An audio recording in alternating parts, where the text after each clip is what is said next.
Hello everyone, good evening to all of you. आप सभी का स्वागत है मेरी YouTube channel Gunjan Sharma biology foundation में।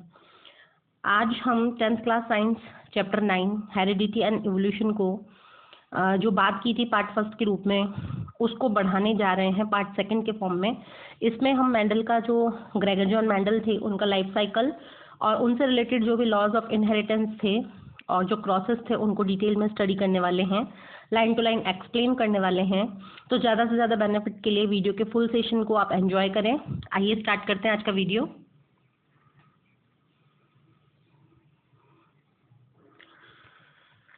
तो जहाँ तक की बात है rules for inheritance of traits, तो सबसे पहले हमें ग्रेगर जो जॉन मेंडल साहब थे, फादर ऑफ द जेनेटिक्स, उनके बारे में जो एक थोड़ी बहुत बेसिक सी डिटेल है उसको लेना होगा। तो जहाँ तक डिटेल की बात है तो ग्रेगर जॉन मेंडल जो थे उनका बर्थ 1822 और जो डेथ है वो 1884 में हुई। He is known as the father of the genetics. उनको जेनेटिक्स जो ब्रांच है उनका फादर कहा जाता है, as he discovered the mechanism of transmission of characters from one generation to next. क्यों उनको फादर कहा जाता है? बिकॉज उन्होंने वो रूल्स दिए, लॉज दिए जो कि ये प्रूव करते थे कि जो कैरेक्टर्स हैं वो वन जनरेशन से अनदर जनरेशन में कैसे जाते हैं। Mendel was born in Silesian, a village of Heinzendorf, now part of Czech Republic, on July 22, 1822। जो मेंडल थे उनका बर्थ जो है वो एक छोटे से गांव में हुआ, हेंजेंडोर्फ, और जो ये गांव में हुआ वो हुआ 22 जुलाई 1822 को। और उनकी जो फैमिली थी वो एक फार्मर फैमिली थी। वो बहुत ही एक ब्रिलियंट स्टूडेंट थे। After graduation Mendel join monastery, और जैसे उनकी ग्रेजुएशन कंप्लीट हुई, जैसे उनका कॉलेज कंप्लीट हुआ, आफ्टर दैट उन्होंने एक मॉनेस्ट्री जो एक चर्च होती है उसको ज्वाइन किया। और ये जो मॉनेस्ट्री थी ये प्रेजेंट थी ब्रून में, और ये ब्रून जो है वो एक सिटी है ऑस्ट्रिया की। इन 1843 एट द एज ऑफ 21, और उन्होंने जो अपना ये ऑक्यूपेशन स्टार्ट किया वो 21 ईयर एज में ही उन्होंने स्टार्ट किया। ही बिकेम प्रिस्ट, वो वहाँ पर पादरी के रूप में अपनी जो सेवाएं देने लगे 1847 में। He in 1851 Mendel went to university of Vienna for study of science and mathematics. 1851 के आसपास वो यूनिवर्सिटी ऑफ वियना में गए जहां उन्होंने साइंस और मैथ्स की स्टडी की। ही रिटर्न टू ब्रून, वो ब्रून वापस आए और as a teacher, substitute teacher के फॉर्म में उन्होंने वर्क करना स्टार्ट किया। Mendel serve as the teacher for 14 years, 14 सालों तक उन्होंने एज अ शिक्षक, एज अ टीचर के तौर पे वर्क किया। Later he was made abbot of the monastery, और फाइनली फिर वो अपनी मोनेस्ट्री जो थी उनको उन्होंने संभाला, चर्च को उन्होंने संभाला। In 1856, Mendel observed the occurrence of two type of pea plant growing in his monastery. तो चूंकि शुरू से ही ब्रिलियंट थे, साइंस की तरफ उनका जो झुकाव था, तो नई नई चीज़ों को डिस्कवर करने की उनकी जो आदत थी वो एज इट इज़ रही। तो 1856 के दौरान उन्होंने क्या किया कि जो मेंडल थे उन्होंने पी प्लांट के अंदर टू टाइप के कंट्रास्टिंग करेक्टर्स देखे। कंट्रास्टिंग करेक्टर्स जो होते हैं वो अपोजिट करेक्टर्स होते हैं। तो उन्होंने जनरली ऐसा देखा कि जो पी प्लांट होता है उसमें दो अलग अलग प्रकार के कैरेक्टर्स डेवलप होते हैं। He found that P had several pair of contrasting visible trait. उन्होंने देखा कि कोई एक या दो कैरेक्टर ही कंट्रास्टिंग नहीं थे, पी प्लांट के अंदर बहुत सारे ऐसे कैरेक्टर हैं जो कंट्रास्टिंग होते हैं, जैसे हाइट है, फ्लावर कलर है, फ्लावर पोजीशन है, पोड शेप है, पोड कलर है, सीड शेप है, सीड कलर है। तो ये जो सारे थे ये कंट्रास्टिंग करेक्टर्स थे। जैसे कि मैं बात करूं हाइट की, तो हाइट जो होती है, कुछ जो पी प्लांट होते हैं वो टाल होते हैं और कुछ जो होते हैं वो शॉर्ट होते हैं, जिनको हम डवाब भी कहते हैं। नेक्स्ट, फ्लावर कलर की हम बात करें तो कुछ फ्लावर्स वायलेट कलर के होते हैं, कुछ वाइट कलर के होते हैं। फ्लावर पोजीशन में कुछ फ्लावर एक्सियल होते हैं, कुछ टर्मिनल होते हैं। पोड शेप यानी जो फली होती है मटर की, कुछ में वो फुल होती है, कुछ में वो कंस्ट्रक्टेड होती है। पोड कलर कुछ का ग्रीन होता है, कुछ का येलो होता है। सीड शेप कुछ राउंड होते हैं, कुछ रिंकल्ड होते हैं। और जो सीड कलर है वो मैक्सिमम में येलो कलर और कुछ में ग्रीन कलर का होता है। तो इस तरीके से उन्होंने कंट्रास्टिंग कैरेक्टर्स उसमें स्टडी किए। ही टेस्टेड ट्रू ब्रीडिंग और P lines, pure lines of these variety. उन्होंने क्या किया, जो ये पी प्लांट थे उनकी true breeding P pure lines बनाई। ये ट्रू प्योर लाइन क्या होती है कि बार बार जब क्रॉस करवाते हैं, और क्रॉस भी कौन सा, सेल्फ क्रॉस करवाते हैं, सेल्फ पॉलिनेशन करवाते हैं, तो पर्टिकुलर उस प्लांट में एक करेक्टर हमेशा हमेशा के लिए स्टोर हो जाता है, तो वो प्लांट कहलाता है प्योर लाइन या ट्रू ब्रीडिंग प्लांट। तो ऐसे मेंडल ने ट्रू ब्रीडिंग प्लांट्स बनाए बार बार में सेल्फ पॉलिनेशन करके, और क्रॉस ब्रीडिंग उन्होंने परफॉर्म करवाई कॉन्ट्रास्टिंग कैरेक्टर्स के बीच में, और जो ऑफस्प्रिंग उनको मिली उसको उन्होंने कहा F1। Mendel employed to the law of probability and statistics, उन्होंने प्रोबेबिलिटी और स्टैटिस्टिक्स जो कीज थी, जो लॉस थे, जो रूल्स थे, उसको भी इस पे अप्लाई किया और रिजल्ट्स को एनालाइज किया। He read out the result of his experiment at two meetings of Natural History Society of Brune। उन्होंने अपने जो रिजल्ट्स थे वो नेचुरल हिस्ट्री सोसाइटी ऑफ ब्रून 1865 में उनके समक्ष 2 मीटिंग्स में अपने रिजल्ट्स को पढ़ा। His paper experiment on plant hybridization, ये आप इम्पोर्टेंट कीजिएगा, उनका जो पेपर था एक्सपेरिमेंट्स ऑन प्लांट हाइब्रिडाइजेशन के नाम से पब्लिश हुआ, और पब्लिश होने का ये वर्क 1866 के दौरान हुआ। However his work remained unnoticed for 34 years. लेकिन सबसे बड़ी बात जो थी वो सबसे बड़ी ये थी कि इनका जो ये वर्क था वो लगभग 34 सालों तक कैसा रहा, अननोटिस रहा, किसी ने उसको नोटिस ही नहीं किया। ऐसा क्यों? इसमें कई रीजंस थे। पहला रीजन जो था वो ये था कि उस समय क्या था कि मतलब हम ये कहें कि जो लिमिटिंग थी, सर्कुलेशन जो था उनकी डिस्कवरी का, वो सर्कुलेशन बहुत लिमिटेड था, क्योंकि उस समय इतने जो कम्युनिकेशंस के जो साधन थे वो नहीं थे, कम्युनिकेशन के प्रॉपर वहाँ पे टूल्स नहीं थे, सोर्सेज नहीं थे, न्यूज़पेपर्स नहीं थे, मैगजीन्स बहुत कम निकलती थी, और मोबाइल्स या फिर टेलीविज़न वगैरह इतना अवेलेबल नहीं होता था। तो इस वजह से भी कहीं ना कहीं ये भी कारण रहा कि उनकी जो ये डिस्कवरी थी वो उतनी फेम नहीं पा पाई जितनी फेम उन्हें पानी थी। नेक्स्ट उनका क्या हुआ कि उनके कंटेम्प्रेरी जो साइंटिस्ट थे डार्विन महोदय, उनका उस समय बहुत बोलबाला था। वो एक बहुत बड़े जो थे बायोलॉजिस्ट थे, उन्होंने उस समय अपनी नेचुरल सिलेक्शन की थ्योरी प्रपोज की थी। तो सभी जो लोग थे उनका ध्यान जो था उस नेचुरल सिलेक्शन थ्योरी के सामने था। तो उन्होंने सोचा कि एक पादरी जो है, जो कि एक चर्च में काम करता है, उसने ऐसी कौन सी चीज़ नहीं बताई होगी कि जिसके ऊपर ध्यान दिया जाए।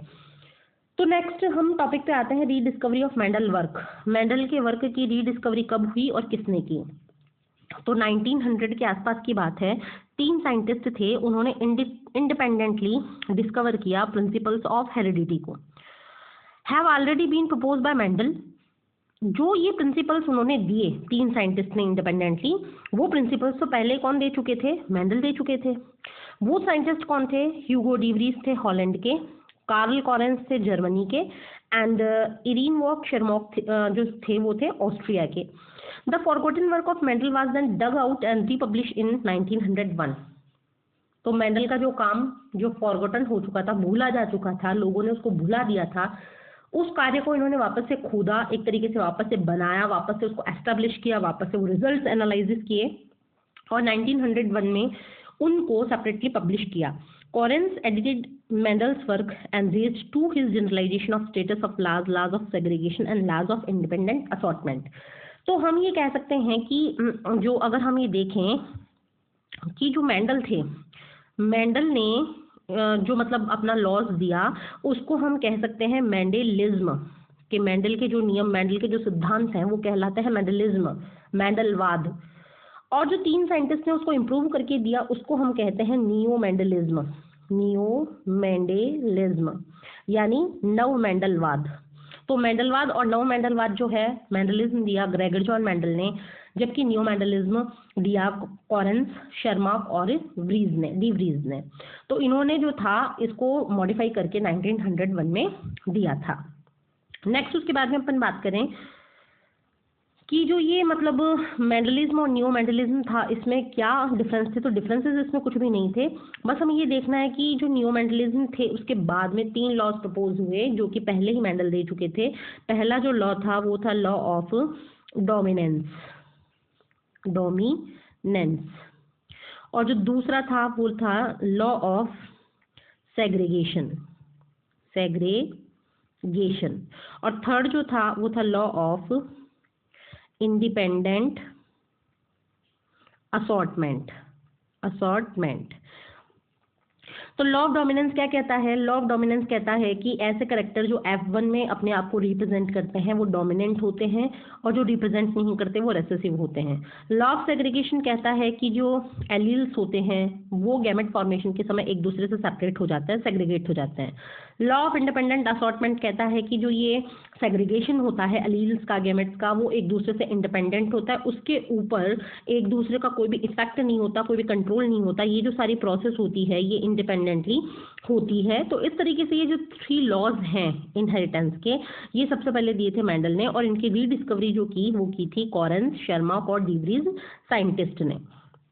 नेक्स्ट उसके बाद में हम आते हैं मेंडल्स एक्सपेरिमेंट मटेरियल, कि मेंडल का जो एक्सपेरिमेंट मटेरियल थे कौन से मटेरियल थे वो।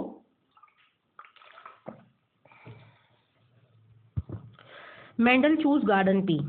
सबसे पहली बात तो ये आती है मेंडल ने कौन सा जो था प्लांट चूज किया, तो वो उन्होंने चूज किया गार्डन पी, जिसको हम एडिबल पी भी कहते हैं। एडिबल का मतलब होता है खाने योग्य, खाने योग्य।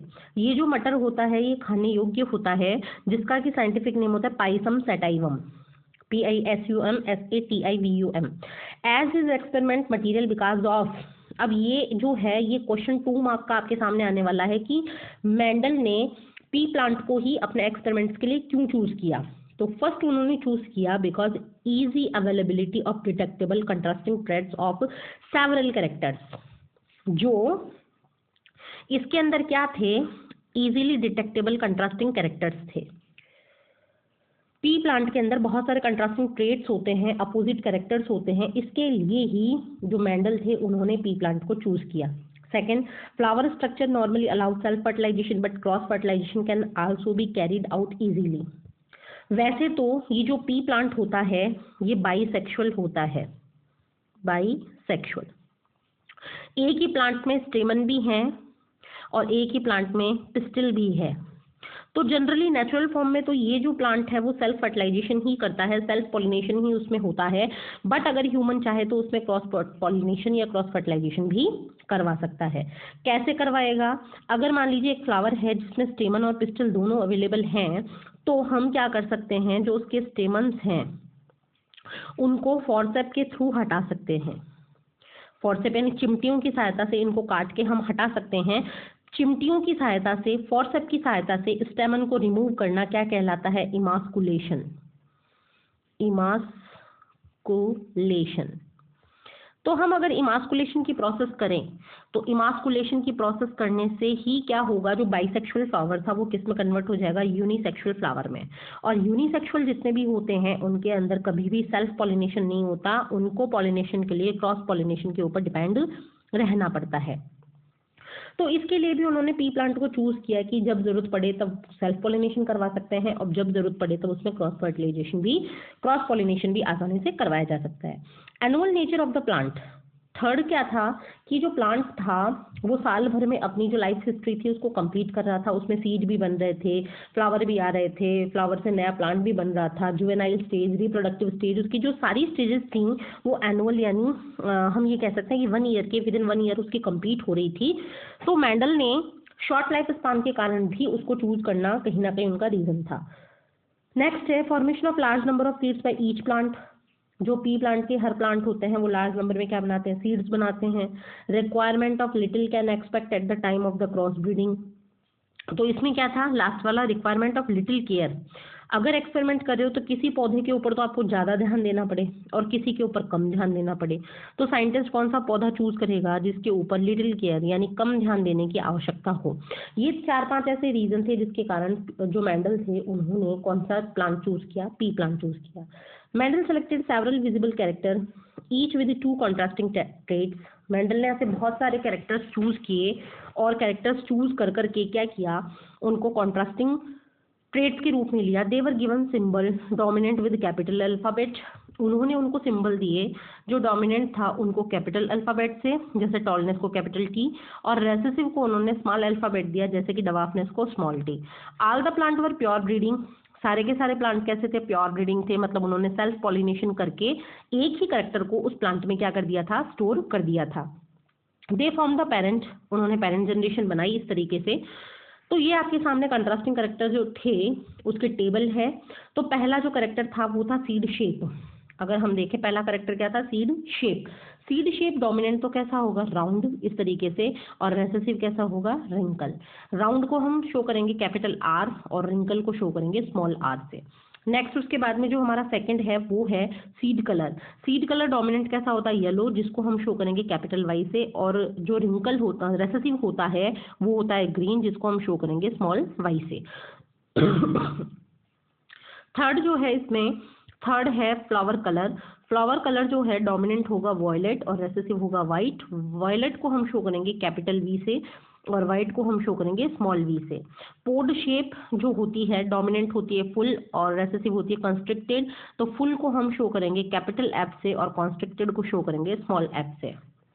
नेक्स्ट उसके बाद में पोड कलर, फली का जो कलर है वो डोमिनेंट कंडीशंस में तो कैसा होगा, वो होगा ग्रीन और रेसेसिव में होगा येलो। तो ग्रीन के लिए हम यहाँ पे कैपिटल जी शो करेंगे और यहाँ पर शो करेंगे स्मॉल जी। नेक्स्ट फ्लावर पोजीशन में ये आपको दिख रहा है कि जैसे ये दो स्टेम हैं, तो दो स्टेम के बीच में फ्लावर डेवलप होना, ये पोजीशन क्या कहलाती है, एक्सियल। एक्सियल जो होता है उसको हम शो करेंगे कैपिटल ए से, और जो अगर जो हमारी जो ब्रांच है उसके टिप के ऊपर फ्लावर डेवलप हो जाए तो वो कहलाती है टर्मिनल, तो इसको हम शो करेंगे स्मॉल ए से। नेक्स्ट जो है वो स्टेम हाइट जो कि लास्ट है, तो स्टेम हाइट को हम शो करेंगे टॉल, टॉल को हम रिप्रेजेंट करेंगे कैपिटल टी और डवाफ को हम रिप्रेजेंट करेंगे स्मॉल टी। इस तरीके से ये जो थे कंट्रास्टिंग कैरेक्टर्स थे जो कि मेंडल ने अपने एक्सपेरिमेंट में काम में लिए थे। नेक्स्ट हम hybridization of formation of F1 generation को देखते हैं। मेंडल ने क्या किया, रेसिप्रोकल क्रॉसेस करवाए। रेसिप्रोकल क्रॉसेस का मतलब होता है एक दूसरे के साथ में फ्यूज करवाना। तो जो रेसिप्रोकल जो विपरीत क्रॉस होते हैं वो उन्होंने करवाए प्लांट्स के बीच में, और प्लांट्स भी ऐसे थे जिनके बीच में अल्टरनेट ट्रेट्स थे, जैसे कि टॉल को फ्यूज करवाया डवाफ से, कलर फ्लावर वायलेट कलर को वो करवाया वाइट कलर से। इस तरीके से उन्होंने रेसिप्रोकल क्रॉस या विपरीत क्रॉस करवाए। For this he remove anther emasculation. अभी अभी मैंने आपको ये प्रोसेस बताई थी कि by the help of the forceps we remove the stamen part of the flower, this process known as the emasculation.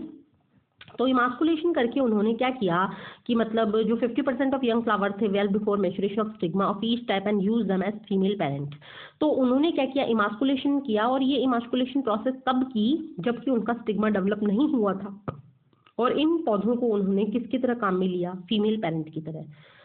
Next pollen जो थे अदर प्लांट से चूज किए और उसको डस्ट किया इन प्लांट्स के ऊपर जिनका कि स्टेमन उन्होंने हटा लिया था, और इस तरीके से पॉलिनेशन उन्होंने करवाया, और पॉलिनेशन करने के बाद में उनको कवर कर दिया, और इसको हम बोलते हैं बैगिंग। इस प्रोसेस को हम बोलते हैं बैगिंग प्रोसेस। जैसे ही हमने पिस्टल के ऊपर वो पॉलन डस्ट किए, उसके बाद में उस पिस्टल को पेपर से ढक दिया, पॉलीबैग से ढक दिया, और इस प्रोसेस को हम कहते हैं bagging. Allow to form pod and seeds, और वहाँ पे फली और बीज बनने दिए। The cross involve two trait of single character called monohybrid cross. तो इंपॉर्टेंट कीजिएगा आप, मोनोहाइब्रिड क्रॉस वो क्रॉस होता है जिसके अंदर हम क्या करते हैं, सिंगल कैरेक्टर के दो अपोजिट कैरेक्टर लेते हैं। तो सिंगल कैरेक्टर जैसे आपने लिया हाइट ऑफ स्टेम, इसके अपोजिट कैरेक्टर है टॉलनेस और डवाफनेस, दोनों को फ्यूज करवाया, तो जो हमारा क्रॉस हुआ वो क्रॉस हुआ monohybrid cross. Cross involve trait of two character is known as dihybrid cross. अब जैसे कि आपने कैरेक्टर भी दो लिए और उनके अपोजिट कैरेक्टर चार हुए, तो दो का जैसे आपने लिया कलर ऑफ सीड कलर और सीड शेप, तो जब आप इन दोनों को फ्यूज करवाएंगे तो वो क्रॉस कहलाएगा dihybrid cross. The seed of the cross were collected and sown next year. इन क्रॉस से जो सीड बने उनको उन्होंने अगले साल के अंदर क्या किया, सोन किया, मतलब बोया।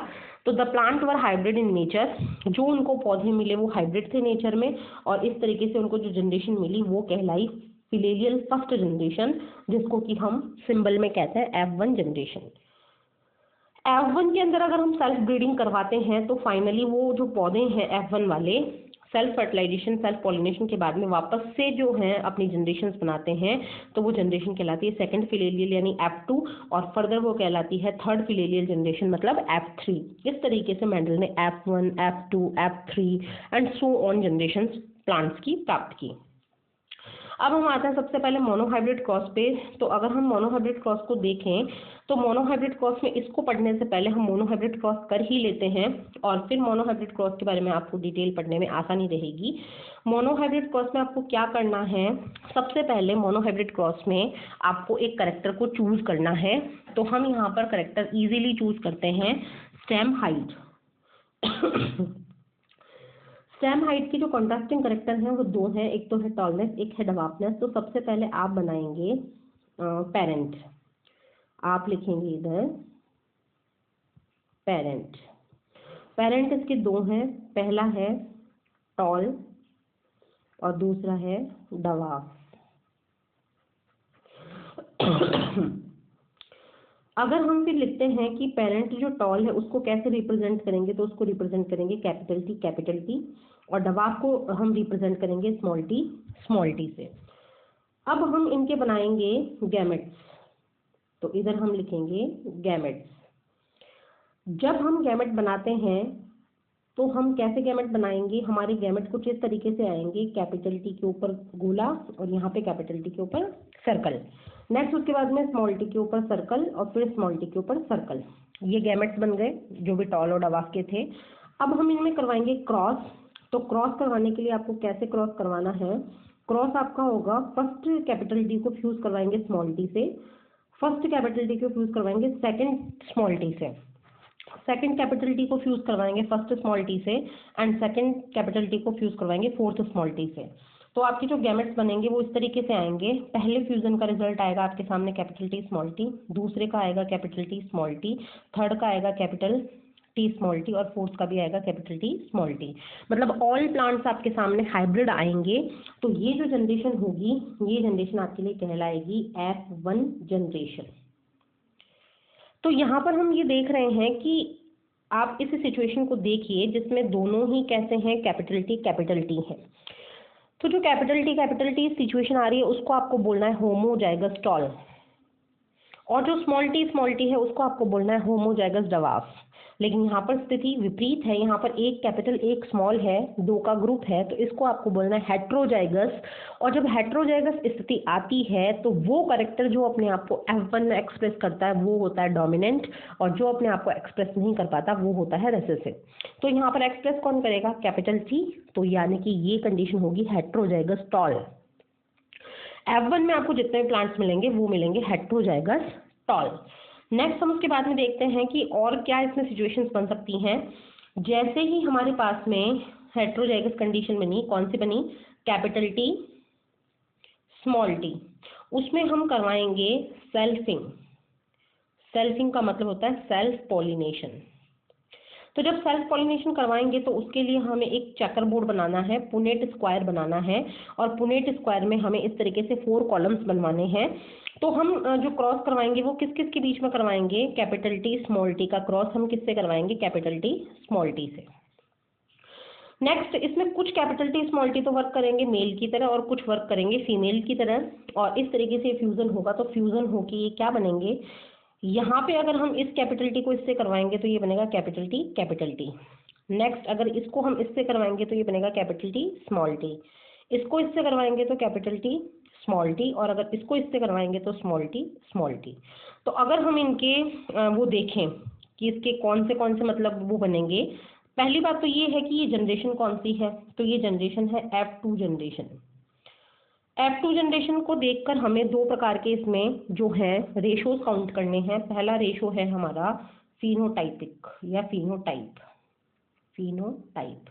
फिनोटाइप का मतलब होता है कि बाहर से देखने से आपको कौन से कैरेक्टर दिख रहे हैं। तो बाहर से आपको दो ही चीजें दिखेंगी, या तो कुछ पौधे टॉल दिखेंगे या कुछ पौधे कैसे दिखेंगे, डवार्फ दिखेंगे।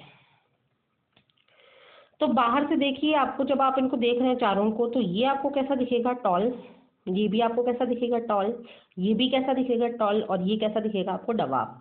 तो टॉल हमें दिखेंगे 3 और डवार्फ हमें दिखेगा 1। तो हमारा मोनोहाइब्रिड क्रॉस का फिनोटाइपिक रेशियो कितना आएगा, 3:1। 3:1 जो है वो हमारा क्या बनेगा, जो हमारा ये मोनोहाइब्रिड क्रॉस है उसका फिनोटाइपिक रेशियो बनेगा 3:1। नेक्स्ट अगर हम बात करें कि हमारा जो जीनोटाइप है वो क्या आने वाला है, जीनोटाइपिक रेशियो, जीनोटाइपिक रेशियो। तो इस जीनोटाइपिक रेशियो में आपको क्या ढूंढना है, आपको देखना है पहले तो होमोजाइगस टॉल, फिर आपको देखने हैं होमोजाइगस टॉल के आगे आपको देखना है हेट्रोजाइगस टॉल, हेट्रोजाइगस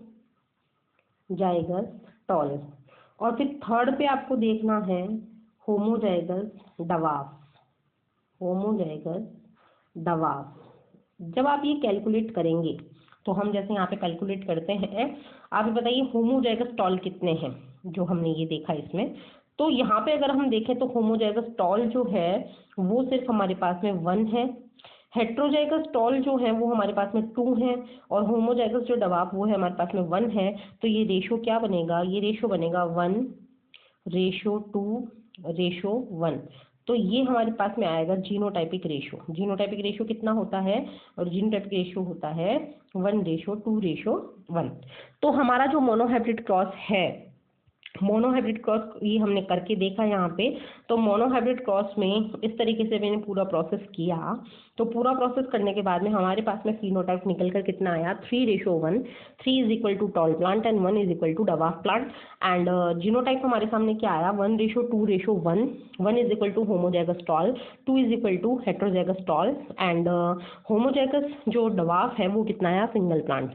तो इस तरीके से ये मोनोहाइब्रिड क्रॉस है जिसकी की डिटेल जो है लैंग्वेज में वो यहाँ पर आप लिखेंगे तो आपको मिलेगी। ये सेम टू सेम है, ये थोड़ा सा कॉम्प्लेक्स था, इसको मैंने इजी करके आपके सामने प्रेजेंट कर दिया है, इजीली समझा दिया है। फिर भी हम एक बार इसकी लैंग्वेज को पढ़ लेते हैं। जो ये मोनोहाइब्रिड क्रॉस होता है ये सेम स्पीशीज के बीच में होता है, और इसमें हम इनहेरिटेंस को देखते हैं, 2 फैक्टर और ट्रेट ऑफ सिंगल कैरेक्टर को देखते हैं इसमें हम। तो हमने यहाँ पे टाल और डवार्फ लिया है। मेंडल ने क्या किया, डस्ट किए पॉलन ग्रेन एक प्रकार के, किसके ऊपर, stigma of the other type के प्लांट के ऊपर, क्रॉस पॉलिनेशन करवाया। तो रिजल्ट जो आया रेसिप्रोकल क्रॉस का वो सिमिलर आया। F1 जो थे वो सारे के सारे क्या बने, डोमिनेंट बने, मतलब F1 में सारे के सारे हेट्रोजाइगस आए, हाइब्रिड आए, इंटरमीडिएट कोई भी नहीं आया। तो उन्होंने क्या किया कि जो ये हाइब्रिड था ये रिजेंबल हो रहा था किसी एक भी पेरेंट से। तो आपको पता है कि जो F1 जनरेशन आती है वो किससे रिजेंबल करती है, टॉल से, टॉल वाले पेरेंट से रिजेंबल करती है। F1 जनरेशन में सारे के सारे कैसे आए, टॉल आए। The similarity with parental plant was tested by allowing both tall parent F1 tall plant to undergo self pollination. फिर उन्होंने F1 पॉलिनेशन में क्या करवाया, F1 जनरेशन के बीच में उन्होंने करवाया सेल्फ पॉलिनेशन, और सेल्फ पॉलिनेशन से उन्होंने कौन सी जनरेशन प्राप्त की, F2। और F2 में उन्होंने जब रेशो देखा तो 3:1 जो आए, जिसमें 3 तो टॉल 1 डवार्फ। तो ये कहलाया phenotypic ratio of the monohybrid cross. Next अगर हम इसमें देखें तो इसमें उन्होंने बात ही नहीं की है कि जो जीनोटाइपिक रेशियो होता है वो कितना होता है, लेकिन मैंने आपको उसको एक्सप्लेन करके बताया है कि वो होता है 1:2:1, और वो भी इसी के बेसिस पे निकलता है। तो यहाँ पर हम फिनोटाइपिक रेशियो की बात कर रहे हैं तो वो आया हमारे 3:1, और जीनोटाइपिक रेशियो की अगर बात करें तो वो आता है 1:2:1। ये पूरी बातें मैंने आपके साथ में डिस्कस की हैं यहाँ पे। तो इस तरीके से ये है, और इसके आगे जो नेक्स्ट क्लास होगी उसमें हम डायहाइब्रिड क्रॉस के साथ में आगे बढ़ेंगे। आई होप आज का पूरी क्लास आपको क्लियरली समझ में आ गई होगी, आपके कंसेप्ट क्लियर हुए होंगे। वीडियो को ज़्यादा से ज़्यादा लाइक करें और अपने फीडबैक्स कमेंट सेक्शन में लिखें कि आपको वीडियो कैसा लगा, और वीडियो को ज़्यादा से ज़्यादा लोगों के साथ में शेयर करें, अपने फ्रेंड्स के साथ में शेयर करें, ताकि सब बच्चों को, जो भी कोई पढ़ने वाले हैं जिनकी